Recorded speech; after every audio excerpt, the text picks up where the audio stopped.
The family group chat exploded Tuesday morning. Exciting news.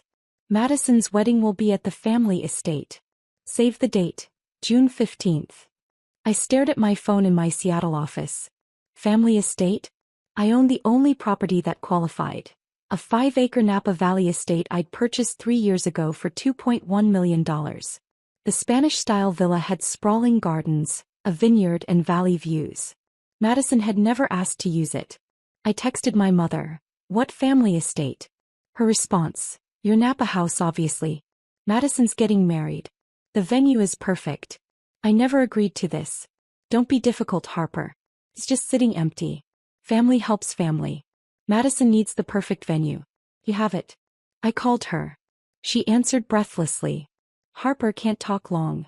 The wedding planner is here. We're measuring for the tent. Mom, you're at my house right now? Of course. We need to plan.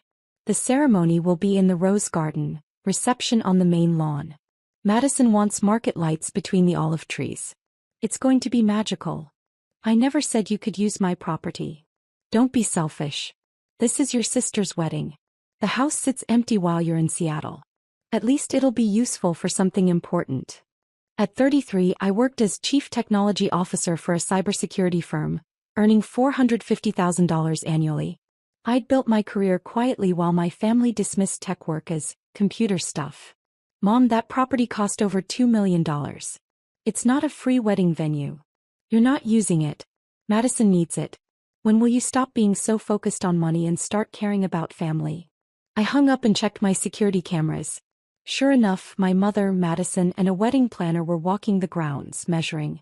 I called my property manager, Teresa Gomez. Teresa, are there people at the house? Yes, your mother arrived with your sister and a wedding planner. She said you'd authorized a tour. Should I not have let them in? Going forward, no one enters without my direct authorization. Not family, not anyone. Understood. I'm sorry. I texted the group chat. My Napa property is not available for the wedding. Find another venue. The response was explosive. Madison, are you serious? Mom, we've already hired vendors. Deposits are paid. Dad, this is unreasonable. It's just one day. Madison, I've dreamed of this for years. You can't say no. I can and I am. It's my property. I never agreed. Mom, we're family. You don't need permission to help family. Actually, you do need permission to use someone else's $2 million property. My phone rang. Madison crying. Harper, please. I've told everyone the venue. My friends, Derek's family, everyone. I posted photos. You can't humiliate me. You never asked. You just announced. Because I thought you'd obviously say yes. What kind of sister are you? How much have you spent on deposits? Silence. About $15,000. Catering, tent rental, lighting, florals. But it's refundable if we cancel, which we're not doing. I'm not hosting your wedding. Find another location. Everything's booked for June. Harper, please, this is my dream wedding. Then you should have asked before booking vendors for a venue you don't own. I hung up. Over the next week, the family pressure intensified. My mother called daily. I was selfish, unreasonable, cruel. Madison needed this. Family supported each other. My father appealed to logic. The house just sits there. One weekend won't hurt. Why are you being so rigid? Madison posted on Facebook. When your own sister won't let you use her empty house for your dream wedding, guess money means more than family. Face with rolling eyes, broken heart. My phone filled with messages from relatives, aunts, uncles, cousins telling me I was unreasonable, selfish, that family meant sacrifice. What they didn't know, the Napa property wasn't sitting empty. I rented it for high-end events through an exclusive booking agency. Corporate retreats, intimate weddings, photography shoots. The revenue covered the mortgage and taxes. June 15th, Madison's date, was already booked. A tech CEO's 50th birthday party, contracted 4 months ago for $35,000. But I hadn't told my family about the rental business. They already felt entitled to my property. On day 8, I received a certified letter from an attorney, Madison's future father-in-law.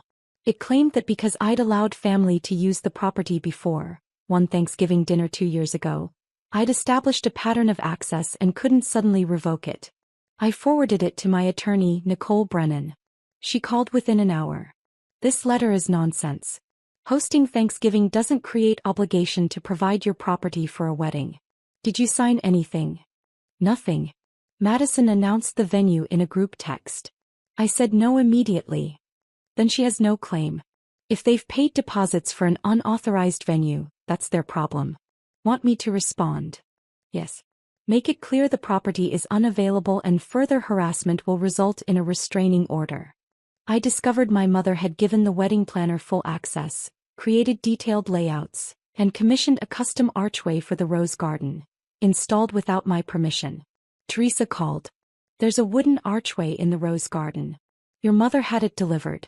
She said you'd approved it. I didn't. Have it removed and bill my mother for removal costs plus any garden damage. Madison had also created a wedding website featuring professional photos of my property, describing it as the family estate where the bride grew up spending summers. Madison had visited twice, both times in the last 6 months. I contacted the website host and had it taken down for using unauthorized property images. Madison called, screaming. You had my wedding website deleted. Everyone thinks you're a monster. You used photos of my property without permission for an event I said couldn't happen. The venue is booked. We have contracts. You have contracts for a venue you don't control. That's your mistake. My mother's next tactic. She showed up at my Seattle office with Madison, both crying. Security called. There are 2 women claiming to be your family requesting to see you. Tell them I'm unavailable. They're causing a scene. I went down and pulled them into a conference room. 2 minutes. Then you leave or I call police. Madison's tears were theatrical. I don't understand why you hate me. All I want is 1 day at that house. And you're ruining my entire wedding. I don't hate you. But that property is mine. I never agreed. You made assumptions and commitments without asking. That's not my problem. We're sisters. Since when do sisters need formal permission? Since always. Would you let me use your apartment for a corporate event without asking? That's different. It's not. My mother stood.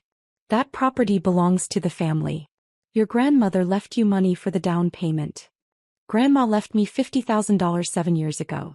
I invested it and used it as part of a down payment on a $2.1 million property. I paid the rest. I pay the mortgage, taxes, maintenance. The property is in my name alone. Family money helped buy it. A small portion years ago. That doesn't give you ownership. Madison slammed the table. Fine. Keep your precious house. I'll tell everyone what kind of person you are. Selfish, cold. You'll regret this. We're done here. They left. 2 days later, Madison posted on social media. Update. We're moving forward with the family estate. Some people tried to be difficult, but real family always comes through. Can't wait to celebrate at this beautiful property. House with garden 2 hearts #dream wedding. She included photos of my property and tagged the location. I called Nicole. Madison is publicly claiming she's using my property. She's posting photos and the location. I'll send a cease and desist. If she doesn't take it down within 24 hours, we file for an injunction. The cease and desist went out at 4 p.m. By 9 p.m. Madison hadn't responded.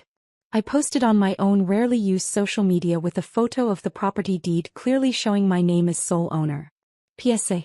The Napa Valley property recently claimed as a family estate wedding venue is privately owned by me, Harper Chin. No event has been authorized for June 15th or any date. The property is not available. Anyone claiming otherwise is misinformed. For rental inquiries, contact booking agency link. I tagged Madison's post. Within an hour, people were commenting on Madison's post asking if she'd lied. Her friends expressed confusion. Derek's family posted concerned messages. Madison called hysterical. You posted the deed online. You're humiliating me. You publicly claimed you were using my property after I said no. I corrected the misinformation. Everyone knows now.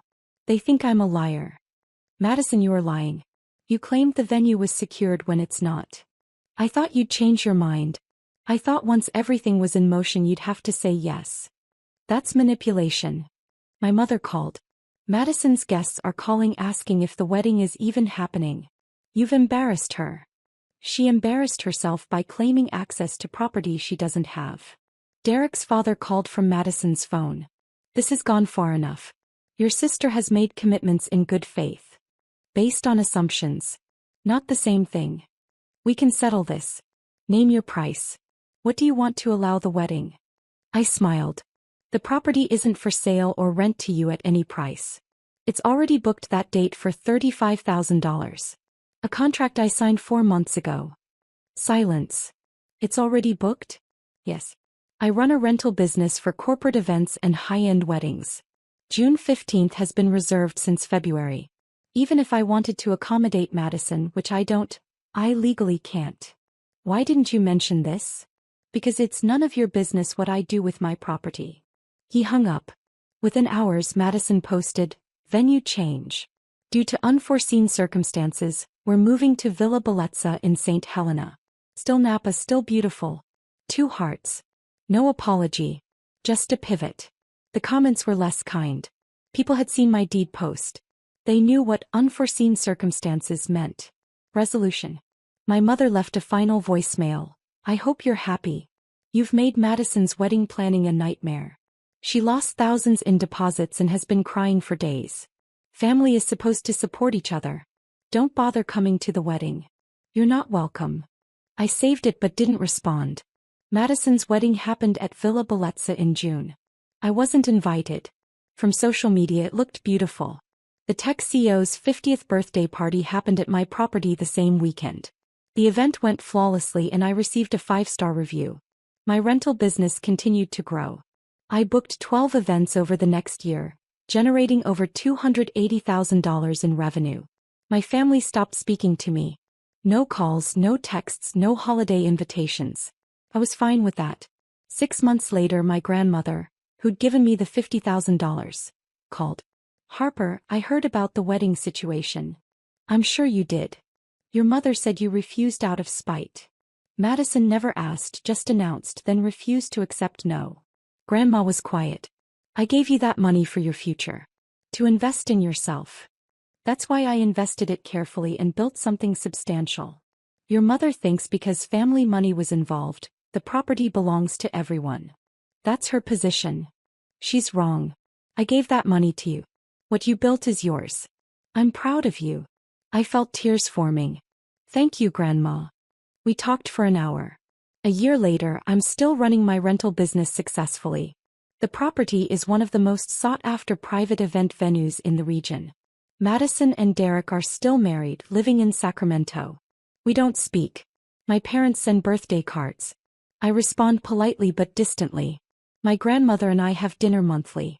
She's the only family member who understands my success isn't something to exploit. Madison thought she could announce she was using my property and I'd accept it. She learned assumptions aren't agreements. My mother thought family money from years ago gave them rights. She learned gifts don't come with permanent strings. And I learned that protecting what you've built sometimes means accepting that family will see you as the villain. The Napa estate is mine. The deed says so. And no amount of family manipulation will change that. Madison got her dream wedding. Just not at my expense.